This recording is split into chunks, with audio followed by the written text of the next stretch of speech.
So I'm back, and we're kind of pushing towards the end of this top 10 list. And my number 2 pick for my all-time favorite Transformer character ever, Beast Wars Megatron.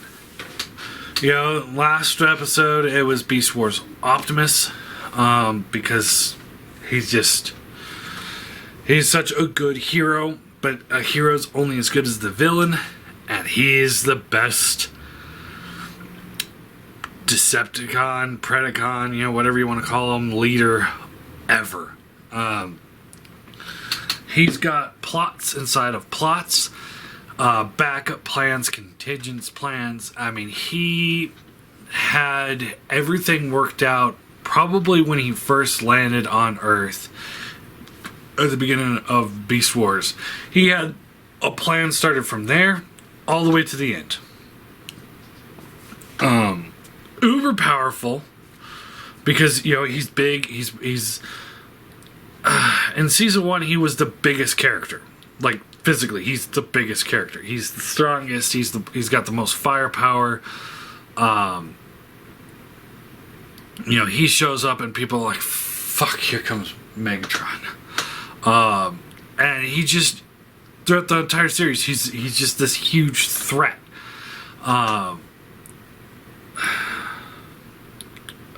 He's just, I mean, he's the reason why the whole Beast Wars happened. It was all him. It was all his plan. You know, he gets the disc. He gets the golden disc from the Voyager disc from Cybertron that had the G1 Megatron's instructions to go to Earth and kill G1 Optimus. He's like, I don't want to do that, but at least I can go to Earth and maybe kill the humans, because humans might have been the reason why this happened.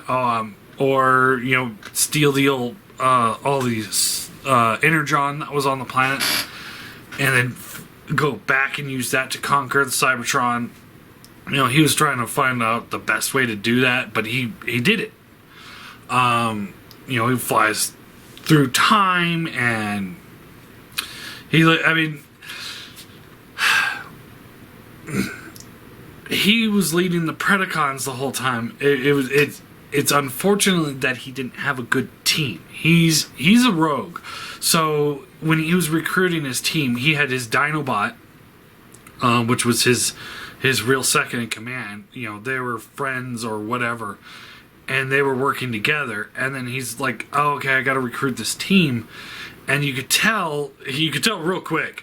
You know, like, you had Pterosaur, Scorponok, and Waspinator, and they were awful. You know, you could tell that they're just delinquents. They're not troops. They're just there. And you know, that's why they're treacherous. It's like, you know, Pterosaur's was more treacherous than Starscream, but the big difference is that Starscream would have actually been a threat had he taken over. Pterosaur was like incompetent in every aspect. Waspinator was just kind of a joke, and like, Scorponok was worse than all of them. He's a complete idiot, who thinks that he's a scientist.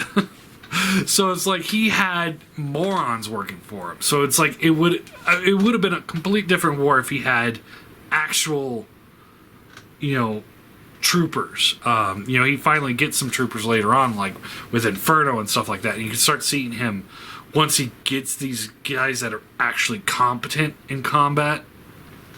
You can see he starts gaining ground towards his plots. You know, building the communication dampeners, so people can't talk to each other. You know, that's why, you know, Maximal started losing, because they weren't able to get reinforcements when they needed it. And then, you know, taking the alien ship in season 2, you know, here's something that's supposed to, like, that's trying to kill them, and he's able to get inside and take control of it. And once he takes control of it, you know, he finds another golden disc. So he's got the alien disc and human disc. You know, he's able to get Tarantulas and G1 Ravage to betray their oaths as secret Predacon police officers. betray their oaths and join his side to kill G1 Optimus. He kills G1 Optimus. I mean, if it wasn't for them putting him on life support and Primal having to take the spark into him, he would have died, and it would have wiped out all of G1 Autobots. The war would have been over in a heartbeat. And then, and then he realizes, like, oh, well, Optimus is so much more powerful now because he took on the G1 Prime Spark for a day. How would it be if I took over Megatron Spark? So he absorbs the G1 Megatron Spark, and that's where he becomes the big dragon. And then he's a big threat again, and then he gets control of the Nemesis, and he's such a threat, such a great villain. He's so much more like a plotting villain, and he has ideas, and he's moving forward. He's constantly moving forward his plot. His agendas are always moving forward. Whereas, like, in G1, and I'm not trying to insult G1, but at the same time, it's like, G1 Megatron, I've said this 100 times. He is Saturday morning cartoon villain, oh, we're going to take this dam, I'm doing the old, like, oh, got to twirl the mustache. We're going to take over this dam. We're going to steal rubies, we're going to, take over New York. Yay! And it's just like, it's like he's got these plans. They have absolutely no repercussions for the rest of the show, for the most part. I mean, every now and then maybe, but for the most part, it's like he has his plot, it fails, reset, next episode. Whereas Beast Wars Megatron, he's got this one plot that's continuously to progress throughout 3 years worth of storytelling until the very end, where he's ready to destroy the Ark with all the Autobots and Decepticons, but preserving the G1 Megatron Spark with the Nemesis, and he's going to retake. He's going to retake the whole. He's going to retake Cybertron in the name of the Decepticons. Not just Predacons, Decepticons. His speech when he's killing G1 Optimus is impressive. It's probably the best villainy speech of cartoons that I can think of. Of course there's some that are fun, but as far as me goes, like, when I think of big speech, I think that one, and it's one of those big speeches that it goes on so long, and you're sitting there like, dude, stop fucking gloating, just kill him, and then he fucking pulls the trigger and kills him. I'm like, oh, okay. Creating this temporal storm that's wiping out existence, and it's like, holy shit, he won. And that was just Beast Wars.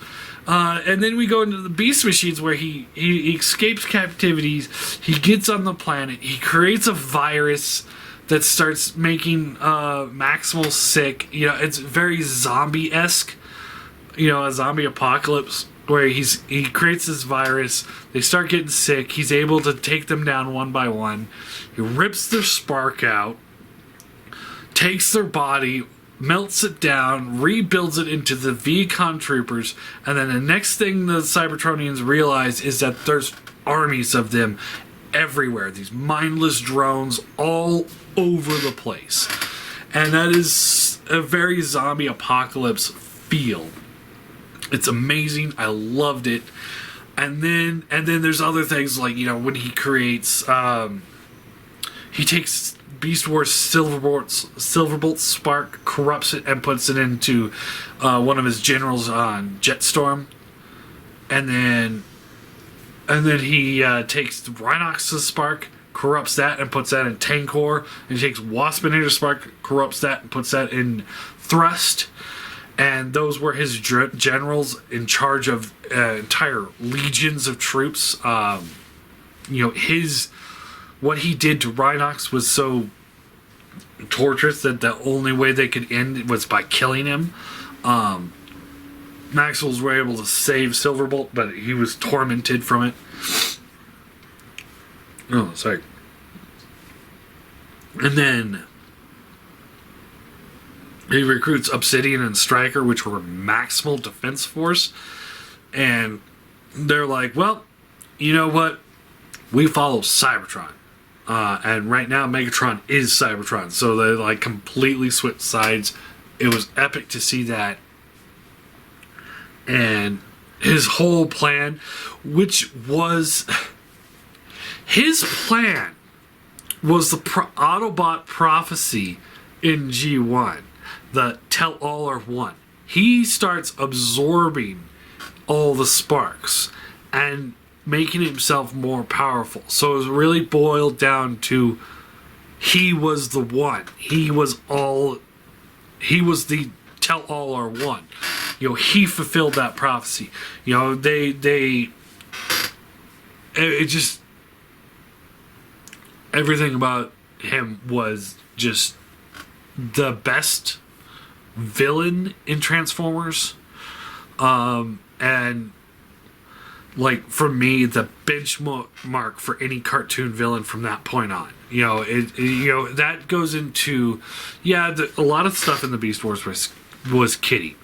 You know, child friendly and all that stuff. You know, childish humor here and there. You know, Rhinox is farting laser beams and stuff like that. Very childish. But you know, you look back. So was the X-Men. You know, the X-Men cartoon. It had a lot of adult themes, but there was a lot of cartoony things. You know, child friendly.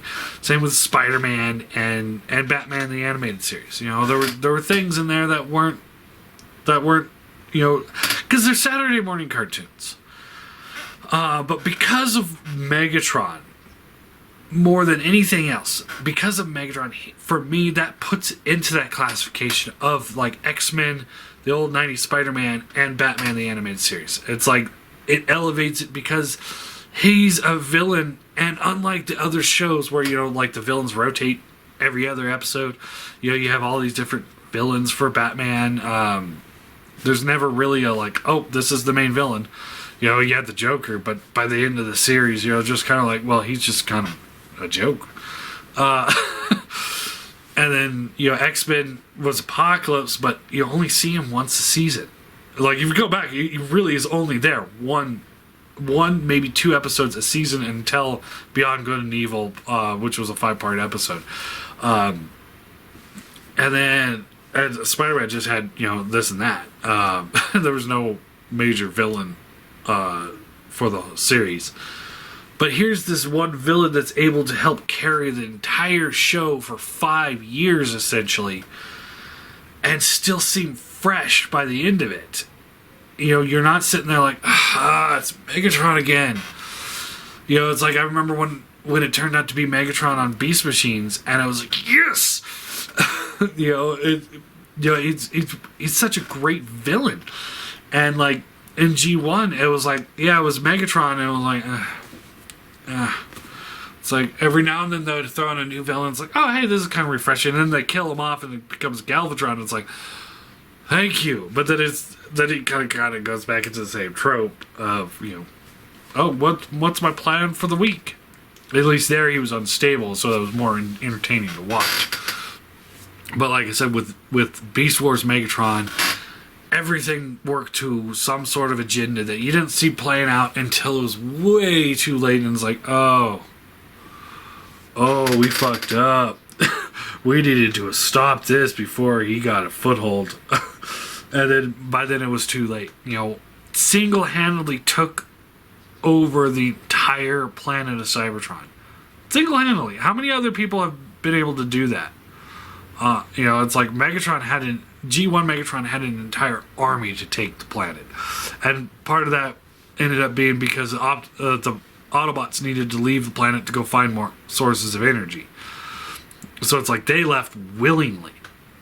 He ripped every spark out of all the Transformers on the planet.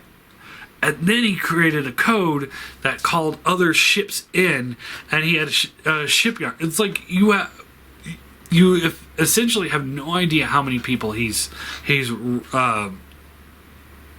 ripped apart and then reforged into these mindless drones. You know, his zombie army, essentially. It's like you have no idea how many times he's done this. So yeah, it was I think he's the best like leader of any of the Transformers shows. You know, Transformers Prime Megatron was good, but because, you know, he spends the majority of season 1 in a coma or stasis lock, whatever you want to say. You know, he spends the majority of it there, and then season 2, you know, he's more of a threat, but then in season 3, you know, he's kind of working against the Predacons, and it's just kind of like he lost some footholds.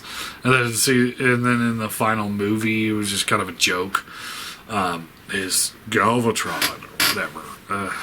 Oh, that was so stupid. I hated that movie. I hated that movie.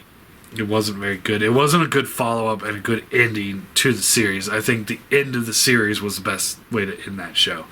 But anyway, you know, it's like he had moments of being really badass, but he ultimately just falls short of the Beast Wars Megatron. And same with G1 Megatron, like I said.